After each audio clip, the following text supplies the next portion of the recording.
Hello，大家好，我是小袁同学。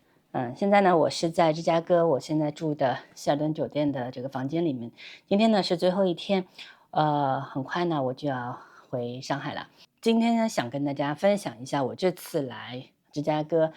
的一些设备上的这个选择和考虑。这个呢其实也是我觉得一直想跟大家说清楚的一件事情。那这次呢，我到芝加哥来呢，主要是有三个目的有三个目的。第一呢，是陪我闺蜜的女儿呢参加她在芝加哥大学的毕业典礼。这件事情呢很重要，然后对她来说人生的一个转折点，所以呢，我是主动请缨跟她说，我愿意一起过来跟她拍一个纪录片那拍一个纪录片，顺便拍一些花絮，采一些人物，做一条让她能够记一辈子的这个片子，我觉得是很有价值和很有意义的这个事情。所以呢，整套这个东西呢，我是选了那个索尼的这个设备。一个呢是正在拍的FX3，还有一套呢是这台小小的索尼 A7CR。A7CR 这台相机呢非常小非常轻，然后呢画质也相当的这个不俗啊。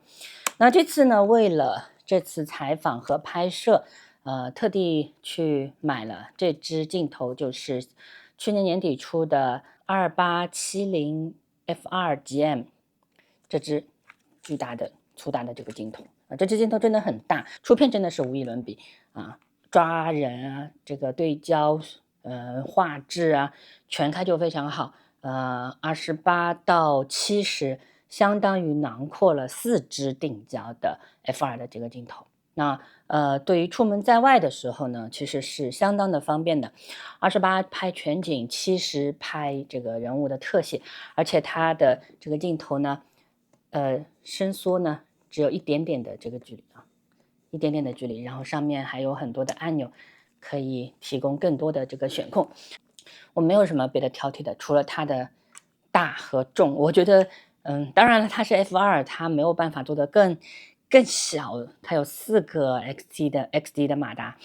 对焦非常的这个迅速但是真的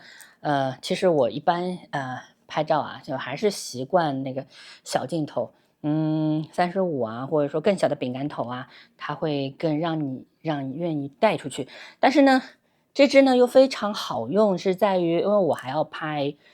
视频，我还要拍人物的这个采访和特写，所以呢在工作的时候呢，我只要用一支镜头呢，我就能解决4支定焦镜头的这个景别的这个变化的问题。所以呢工作起来还是非常好用的，只是它非常的你说它重吧，其实它和那个佳能的那个呢同款的比呢已经轻了很多了，但是呢毕竟有918克的这个重量。因为你想要大光圈，还要有一个标准的这个变焦，然后又有很好的画质和跟焦，又想要小和轻，可能在当下这个是很奢侈的一个要求和想法。因为反正到结束的时候呢，我就会发现这个镜头真的，如果你只讲画质的话，那是顶尖的，无可挑剔的，毕竟是 GM 的这个镜头。所以它代替了35GM、50GM甚至85GM F2 的这个光圈已经足够使用，然后在出厂的时候真的是非常棒非常棒。但同时呢，我还是在做一个关于留学生的一个项目，正好这次在芝加哥，然后我有2个朋友的孩子在这边读书，一个在芝加哥大学这次毕业，另外一个在西北大学下个月毕业。那么我想一样都来了，然后就给他们做一个采访。那因为我这个项目呢是一个很私人的一个属于半练习性质的这个项目，所以呢我这边从拍摄的这个技术的这个角度呢，我选取的是大画幅的这个拍摄方法。那4:5的话呢，对于我要从上海飞到美国这么一个情况来说呢，其实是路途艰辛和遥远。而且特别是我是从欧洲转机的啊，因为没有买到更合适的这个航班，我是从欧洲转机的。然后呢，我就开始非常担心，这个关于胶片的这个扫描的这个问题，因为很多的这个国际机场呢，这2年呢，它已经以安全的这个名义呢，它已经升级了它的这个安检系统，它从原来的普通的 X 光的那个过检呢，现在很多的机场它已经升级到了 CT 的这个过检。那 CT 呢，你胶卷过去呢，肯定是会报废的，因为它的这个透视性更强，然后它的辐射更大一点。当然你是可以把你的胶片拿出来说要求手检，但是呢，也往往会有报告说，工作人员心情不太好啊，或者说很忙啊，或者已经很累了啦，他会拒绝，说就直接就可以过了，这个时候呢，你就很容易会担心会出问题，万一出现问题的话呢，那么这次在美国的这个拍摄呢，就前功尽弃了。在国外有很多不可控的这个因素，所以呢，我最终是放弃了自己带胶片过去，我最后还是选择在芝加哥当地买胶片洗胶片然后很好，芝加哥毕竟是大城市啊，所以它有起码它是有地方可以买4x5的，它毕竟是美国，柯达的炮塔4x5的胶片，我买了4盒，拍完以后呢，我再送到当地的一家冲洗机构，说需要3天的时间去冲洗，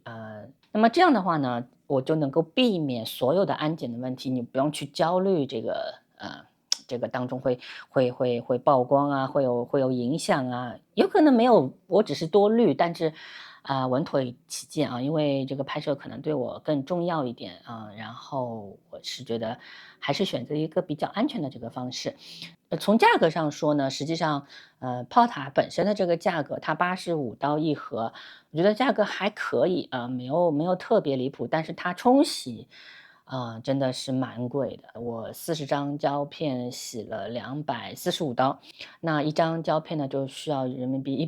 100来块钱啊，成本，40张就是这个，真的是非常贵，但是总体的感觉还是拍的蛮好的。特别是因为你是在美国嘛，然后你能够有很多的新的这种感受，有很多新的想法，对于新的环境的这个刺激呢，也会在照片里得到一些反应。那为了这个提高效率呢，我每次都在拍摄之前呢，会有一个拍摄清单啊，把人物、环境、动作和道具先罗列清楚，罗列清楚了以后呢，到了以后跟被拍摄的这个留学生小朋友呢，先做一个简单的沟通，让他知道我要拍什么东西，然后咔咔咔咔就很快的就拍好了。所以总的来说效率还是非常高，这也是我一个自己总结的一个工作流和工作经验吧。那么总的来说还是觉得说，还是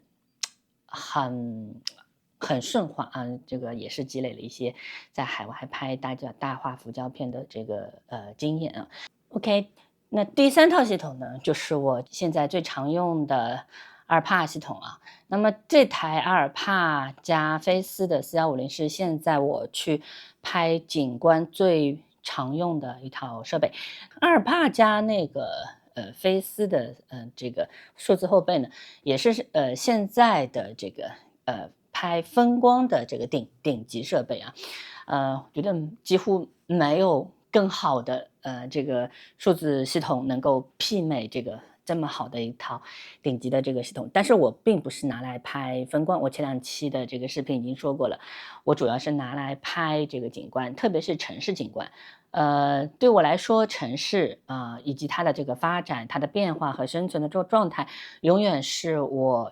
很感兴趣、需要去探索的一个话题。那么这次呢，来芝加哥之前呢，我也了解了一下芝加哥的这个历史。1871年，芝加哥发生了非常厉害的大火，把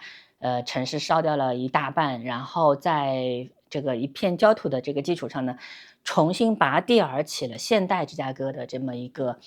城市的这个规模啊，然后芝加哥呢由此奠定了美国摩天大楼的这个建筑的这种标准规格和风格啊，它的这个摩天大楼在市中心非常非常的密集，像峡谷一样啊，高的非常厉害。然后也是芝加哥学派的诞生地啊，也是出了很多很多著名的这个建筑师。那么所以呢，芝加哥的这个建筑呢，它比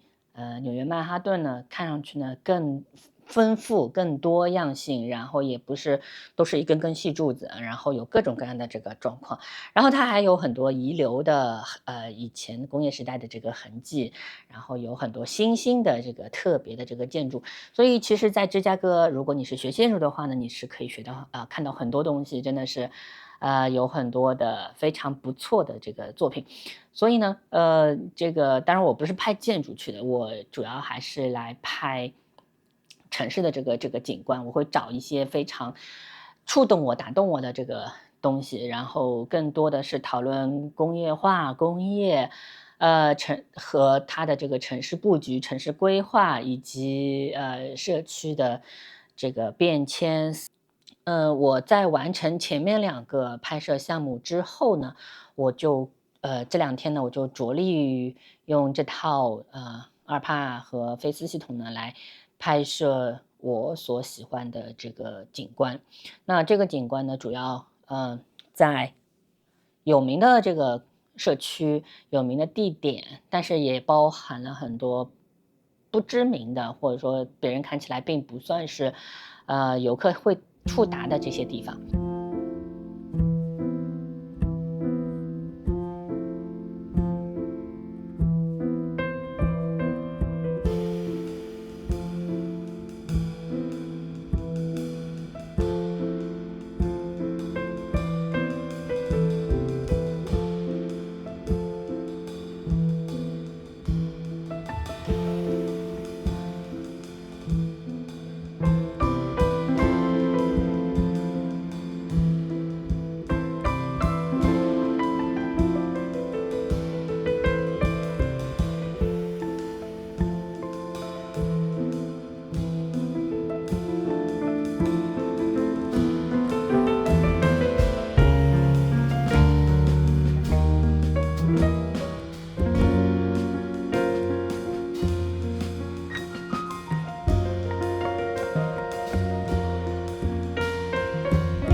OK，我最后说一下，其实在这次芝加哥的旅行和创作过程当中呢，我没有拍任何的视频。不像前2次我旅行的时候，我还有一个视频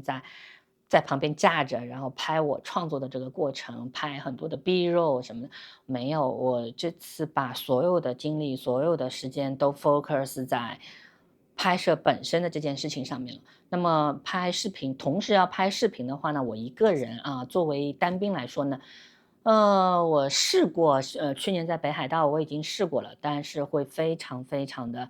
辛苦啊，非常辛苦。然后它其实也会影响到你真正的这个创作。视频和这个照片啊，其实它不可兼得啊。所以大家原谅我这次在芝加哥的这个过程呢，我是没有拍任何的这个视频，我只留了今天给大家分享的这么一个视频。等我回上海以后，专门来做一个分享，来刚刚跟大家说一下关于城市景观的这个拍摄上的一些想法和一些考量啊，我是如何去探索一个未知的这个城市，来得到自己想要的这个作品的这么一个过程。好了，我要去理东西了，飞机要等我了，然后我们上海再见，好，拜拜。